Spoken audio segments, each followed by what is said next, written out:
welcome back to episode 2 of the Integra. We are picking up right where we left off on the last video. If you guys haven't seen that, I kind of introduced this car that I'm working on and everything like that.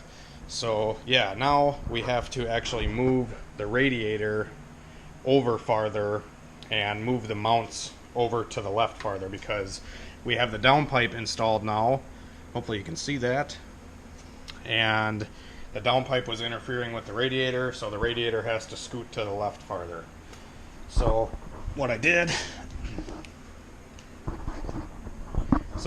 was I just lobbed off the factory radiator mounts right there on that side, and then there was one over there as well. So I just got the radiator mounts welded accordingly where I needed to put them, and now we're going to install the radiator. So now we mounted the radiator, and this thing is super solid. It's not going nowhere. I got the mounts welded on the bottom, and the intercooler is also mounted. I just took brackets and welded them to the core support down there, and that thing is nice and centered, and it shouldn't go anywhere.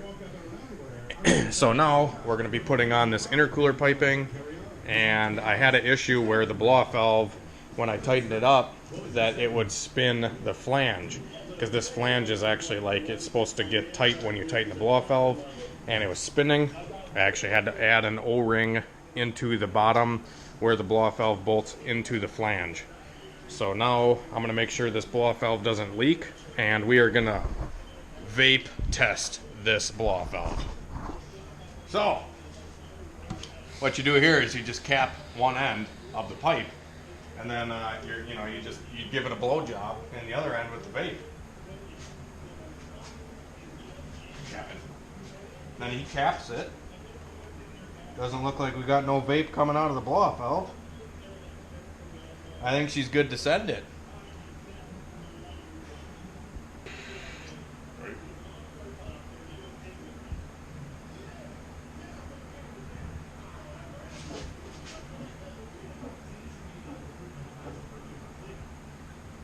Got to make sure she don't leak, you know.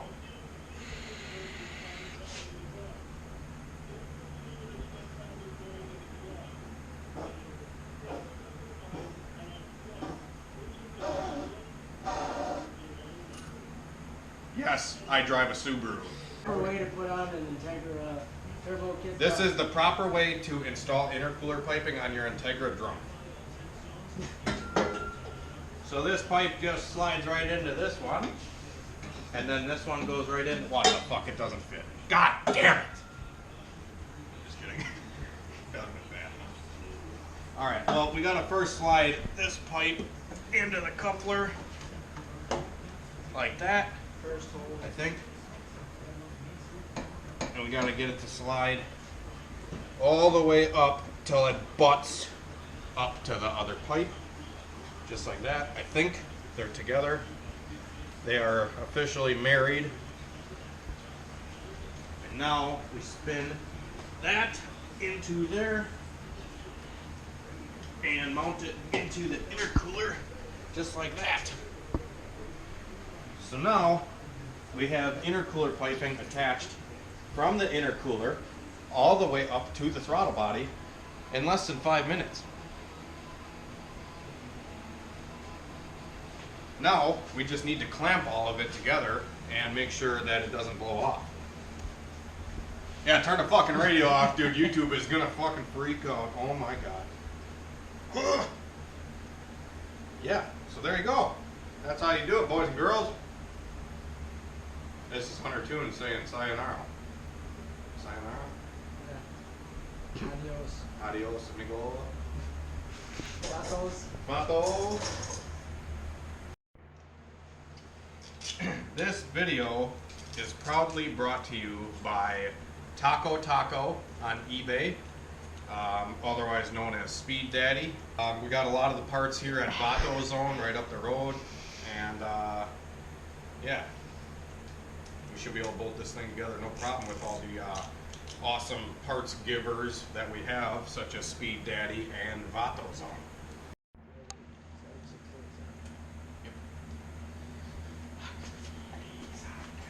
Probably need a deep roll too.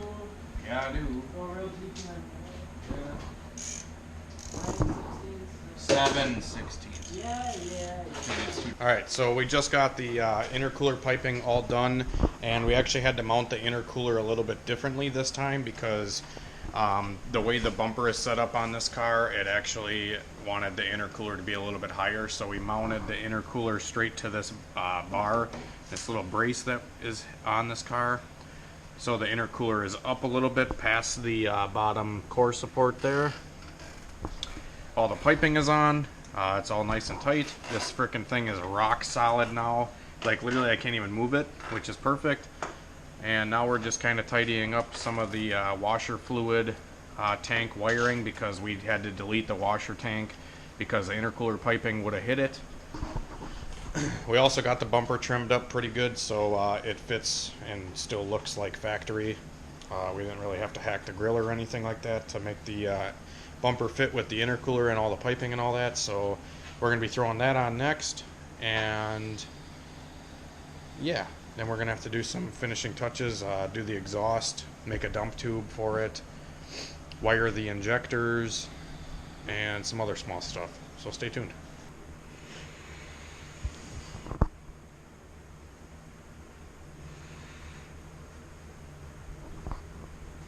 Vape Nation, faggot. Alright. This You video is guys not allowed. don't know about good oil until you've ran Schaefer's 1540, Advanced Durability, Sin Shield, I don't know, whatever. I go to a local engine builder here and he recommends to run Schaefer's, and ever since I started running Schaefer's engine oil, and I'm not like sponsored or nothing by Schaefer's, but I did notice that every time I ran Schaefer's, I have never spun a rod bearing or main bearing or anything like that ever since I started running this oil. So I just continued to use it. Before I started running this, I ran like Castrol GTX, I ran Pennzoil, I ran Rotella T, Shell Rotella T, and I spun rod bearings in my Hondas with those kind of oils. And ever since I started running Schaefer's, I've noticed zero rod bearing failure, increased oil pressure, and lower oil temperatures, and it's guaranteed. Like, I can prove it to you that this oil does do quite a bit of a difference. I think it's like the same blend as like Brad Penn or any of the other racing oils, because it is green as you pour it. You can kind of see it's like a green tinted color. I should be like Roadkill and be like, oh, high pour. Oh yeah, you can't top my high pour. What's up?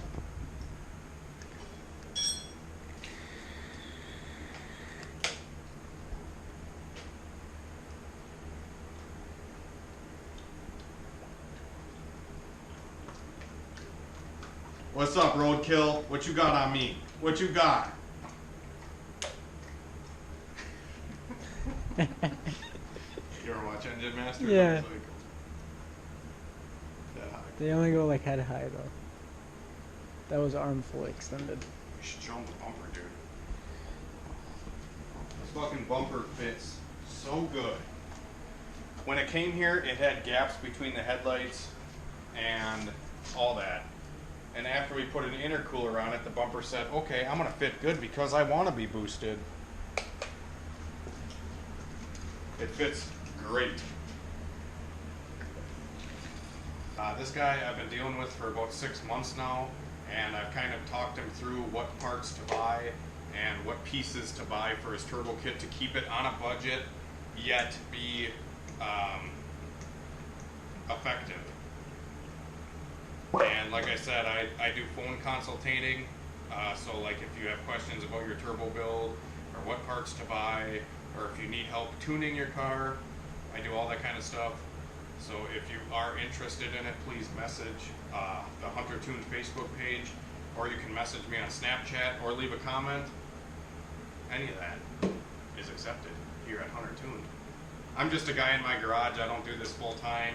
I just kind of do it as a side job. I would love to do it full time, but you know, obviously money is an issue with me getting a shop and a dyno and everything like that. So I'm slowly working towards those things, but I'm trying to show everybody what I can do just at home in my garage. obviously if I had a shop and all the proper tools and everything like that, all this stuff could be a lot nicer, even though honestly I don't see a need for anything more than what this car has personally. This car is easily going to make 400 wheel horsepower, and if the guy can drive it, it'll go tens. So hopefully you guys enjoy this build and all the stuff to come with the car, and hopefully we can stay posted with the owner months down the road and show you the success that the car has had. Okay, so next up on the to-do list for the Integrasaurus Rex is we have to get these injector clips switched over to the new injector clips, because these ones don't plug right in. We have to solder on new injector clips for these new fuel injectors. Alright, so I actually had to take the oil pan back off on this thing because it was seeping out of the gasket area, and I don't know what it is, but these things are so picky with oil pan gaskets to make them not leak. So I read a couple things online, and guys are saying that you should use the gasket and then RTV on both sides of the gasket before you put it up onto the motor. So I got the oil pan back up onto the motor now, and I tightened the bolts just till the gasket started to move a little, which is what you're supposed to do. And yep, we got that done, and now I'm making the exhaust mate up. So this thing has an eBay catback exhaust. So we have this that we're working with right now, and we have to connect the downpipe to somewhere up here.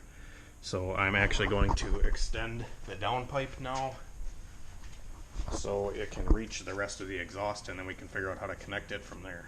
So I got the Integra pretty much finished up, and got the exhaust finished. It runs all the way out the back, and the exhaust kit that came with the car, it was just like an eBay 3-inch kit, and it comes with this muffler here. They're kind of junk. They tend to blow the packing right out of the inside of the muffler when you put power to these motors. So I just took the muffler right off and welded in a straight pipe out the back. You probably won't be able to see it, it's dark out. But there's the straight pipe.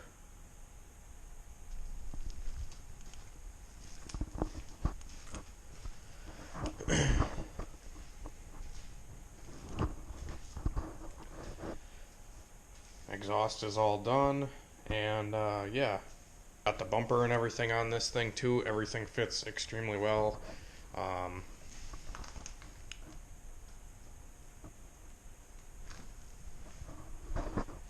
I did have a problem with the oil pan leaking. I got that all fixed. It doesn't leak anything anymore, so that's great. And I did take the car out for a little drive and put some E85 in it so I could start tuning with boost. And found out that the wastegate that was on the car that we put on it actually had an issue where the valve wasn't opening very far. There's actually a little valve inside the wastegate.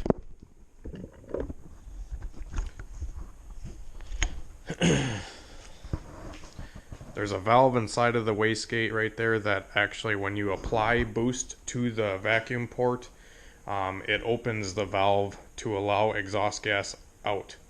And the valve on this one was only opening like, I don't know, 1/8 of an inch or something like that, so it was boost creeping, which means when the RPM increases with the engine, the wastegate can't actually evacuate enough exhaust flow to the turbo, and ends up spinning the turbo faster, which creates more boost, which can be catastrophic to your engine. That's why there's always good safety features with tuning, like boost cut and everything like that. I had the boost cut on this thing set at about 16 pounds, and it kept hitting it, and I couldn't understand why, so I turned the boost cut up to I think 18, and it continued to hit the boost cut. So you would notice the boost would come up to about 15 pounds, and it would sit there for like a second, and then it would slowly start to come past 15 and then hit the boost cut. So I'm going to be swapping out the wastegate. My buddy's got one I'm going to go pick up tomorrow, and we're going to throw a good wastegate on, because this one obviously doesn't seem to be working very well, and the valve isn't opening very far. I've had issues with wastegates like this in the past, like the On3 wastegates. they do the same thing. They don't open far enough to let enough exhaust out. So we're gonna try a different wastegate and throw it on this thing and go tune it some more tomorrow. So I hope you guys enjoy the rest of the build here and how far the car has come in like a day. That's kind of what I do, is when I start working on something, I just get it done. I don't mess around and wait weeks on weeks and weeks to put a bolt in. So when I got my mind on something, I just do it and get it done. Yeah, stay tuned for the next episode on this car. We're going to be getting more in-depth on the tuning. Yeah, next episode of this car is definitely going to be tuning it and driving it and making sure everything is good. We're probably going to wire the wideband into the ECU as well, so we can run closed loop and be able to have the tune correct for any imperfections while cruising around or anything like that, so the car gets good fuel mileage. So stay tuned, guys. Thanks for watching. If you are new here, please subscribe and like the video if you enjoy the content. Till next time, see ya.